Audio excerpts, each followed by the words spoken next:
शहर स्मार्ट होण्याच्या घोषणा सुरू आहेत, परंतु दुसरीकडे संपूर्ण शहर आता कचऱ्याच्या ढिगाऱ्याखाली दबत चाललंय. वेतन न मिळाल्यामुळे सफाई कामगारांनी अखेर काम बंद आंदोलन पुकारलंय आणि त्याचे गंभीर परिणाम आता थेट नागरिकांना भोगावे लागताय. शहरातील मुख्य रस्ते, चौक, बाजारपेठा, गल्ली बोर्ड सगळीकडे कचऱ्याचे ढिगारे साचलेले दिसत आहे. काही ठिकाणी कचरा कुंड्या अक्षरशः ओसंडून वाहत आहेत, तर अनेक भागात रस्त्यावरच कचरा पडल्याने वाहतुकीलाही अडथळा निर्माण होत आहे. उन्हाच्या तीव्रतेमुळे या कचऱ्यातून दुर्गंधी पसरत आहे. डास, माशा आणि भटक्या जनावरांचा उपद्रव वाढला असून नागरिकांचे आरोग्य धोक्यात आले आहे.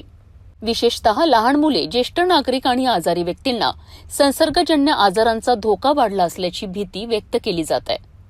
दरम्यान सफाई कामगारांनी स्पष्ट भूमिका घेतली आहे. जोपर्यंत प्रलंबित वेतन मिळत नाही तोपर्यंत कामावर परतणार नाही. या आंदोलनामुळे मनपा प्रशासनाची चिंता वाढली आहे. मात्र अद्याप ठोस तोडगा निघालेला नसल्याने नागरिकांमध्ये संताप वाढताना दिसत आहे. शहर स्वच्छतेचे दावे करणाऱ्या प्रशासनावर आता गंभीर प्रश्न उपस्थित होत आहेत. कारण एका बाजूला स्वच्छ शहराच्या जाहिराती आणि दुसऱ्या बाजूला रस्त्यावर कुजणारा कचरा. जर हा प्रश्न तातडीने सोडवला गेला नाही तर पुढील काही दिवसात परिस्थिती आणखी भीषण होण्याची शक्यता आहे. आता प्रशासन जागं होणार का? सफाई कामगारांना वेतन मिळणार का? आणि शहर घाणीच्या विळख्यातून बाहेर पडणार का?